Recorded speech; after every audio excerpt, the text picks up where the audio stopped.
TDM program that includes incentives to use transit, carpools, a bike program, parking controls, and similar measures could further reduce peak hour trips.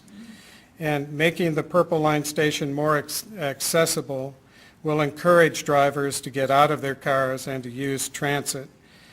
Finally, physical improvements may be feasible and advisable on Connecticut Avenue, similar to the State Highway Administration plan to improve the Connecticut Avenue-Jones Bridge Road intersection as part of the BRAC project. The land company will look at other possible feasible physical improvements as well. And with that said, I'm going to turn it over to Trini Rodriguez. Heart disease must for 5,000 miles average. Because nothing is worse than doing nothing. Thank you, Marty. Good evening. My name is Trini Rodriguez. I'm a principal with the firm of Parker Rodriguez. We're landscape architects and urban designers in the Washington area. We also have some transit-oriented development experience. We have worked on another transit station along the Purple Line. We have worked on a number of TODs, or transit-oriented developments, in this county, in White Flint, Rockville, Shady Grove, among others. In Virginia, we've also been working on the demonstration project for the remake of Tyson's Corner. We've been working on TODs in the Merrifield area, very similar and compatible to the same scale that we're talking about here. We've worked on a number of projects in the Orange Line, which kind of epitomize what a successful transit-oriented development is.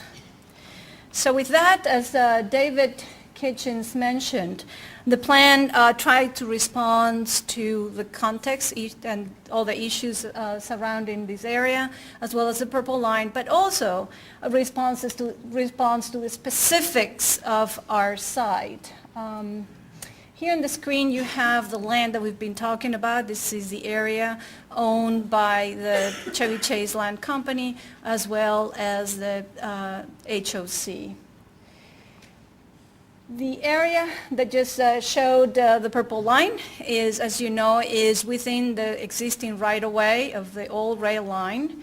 The current rail line, as you know, is depressed, and it actually separates this area into two very distinct portions of land, one to the north and then to the south, which are completely disconnected. The Purple Line, as we've described in many occasions tonight, has been designed by MTA as an elevated station, and you can see the location on the screen. Also on the site, as you know, we have a number of woodlands and a stream valley, the Copeland Run, which are actually a buffer to some of the neighborhoods, but also are a divider. There are really no connections through them. In red, you have the roads that serve this land. You have Connecticut Avenue, which is a north-south, more of a regional road, and I won't go into the details of it. We've talked about it enough. Also, east-west, we have Manor Road to the north that serves the northern parcel. And to the south, we have Chevy Chase Lake, which currently ends at the end of that development. And it was currently planned to extend through, but it was never implemented. There is also, to the west, smaller local roads that serve the western parcels. There is an existing grade change. For some reason, I can't get there, but it'll come. Here it is. The site has a grade change that goes from the north to the south. The north is the highest, and the south at the Stream Valley buffer is the lowest point. And that grade difference actually allows the opportunity to place the various components of the plan. But that, along with the fact that the train, the platform for the station is elevated, it allows for the establishment of a grid that actually provides the north-south connections that we've been looking for, and David is pointing out those two roads that extend north-south allow then to reconnect these parcels and create an effective grid, connected grid of streets. As part of that new grid, we have the creation of a new main street which runs west to east, and that connects all the other north-south roads, creating that grid that we've been talking about all night. In addition, that grid provides the opportunities to link the community and extend them down to the green, to the park, and in effect integrate, also creating a very connected system of pedestrian connections. And along that, there is also the trail, which runs all the way along the purple line, which will become part of the fabric of this project. Now I'd like to take a little bit of time and kind of walk you through the public realm, because we do think the public realm is at the heart of this proposal. I will describe to you the main street, which will extend west to east, and is highlighted in this area with a centerpiece, which will be our sort of focal point and larger open space or gathering space in the center of the community. This main street basically comprises 4 blocks, which have distinct characters, but they're all connected, but very distinct characters. Going west to east, we have the Station Street area, which is around the Station Street itself, as it implies. Further east, we have the neighborhood retail serving area, which comprises a block. And as you move east, you have the main Plaza Park and Garden District, which extends north-south, and it stitches both sides of the project with a plaza that bridges over the street, over the main street at a great level. And then furthest to the east is the Garden District, which is our most residential dominant part of the project. So now I'll go into a little bit more detail on each area. The first one, as we talked about, was Station Street.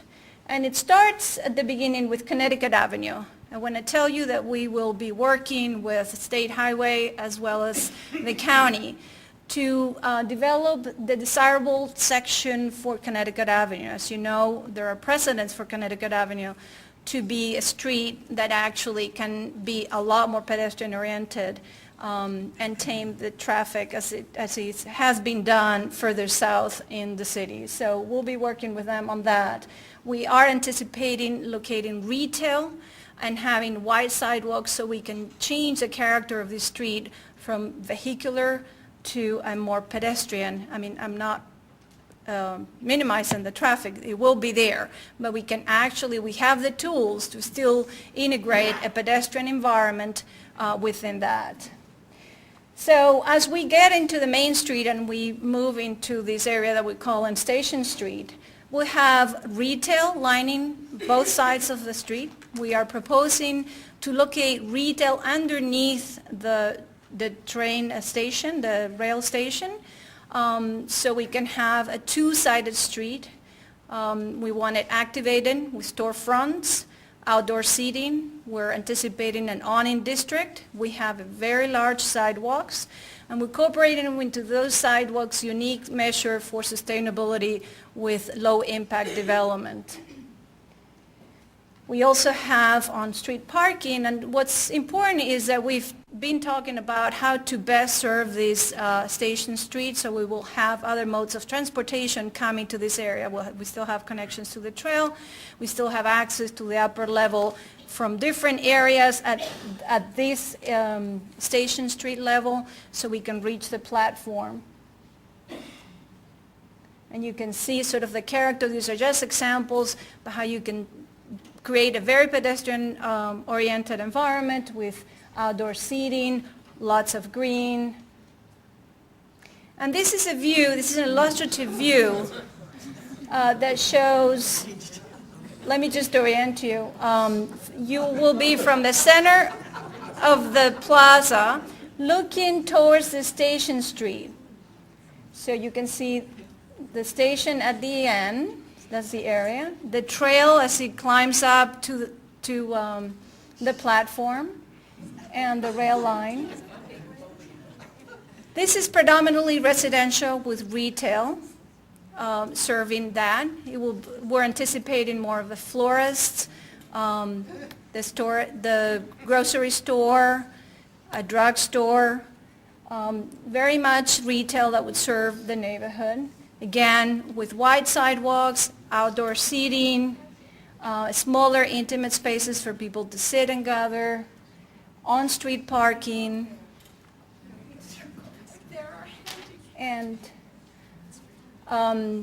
so you can see here the opportunities for that retail as well as all the environmental features.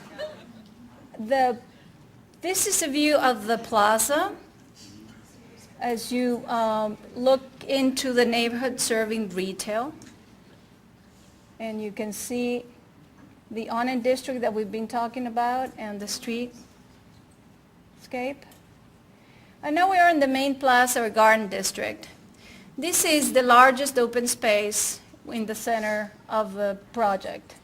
It extends north to south. It's about approximately 2 acres in size. At the upper area to the north, we have an area that preserves the existing trees. It's lush and green.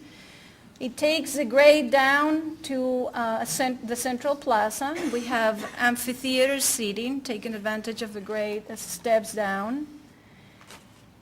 And then, as mentioned before, this plaza will stitch across, stitch both sides and extend across the roadway so we could close it for special events.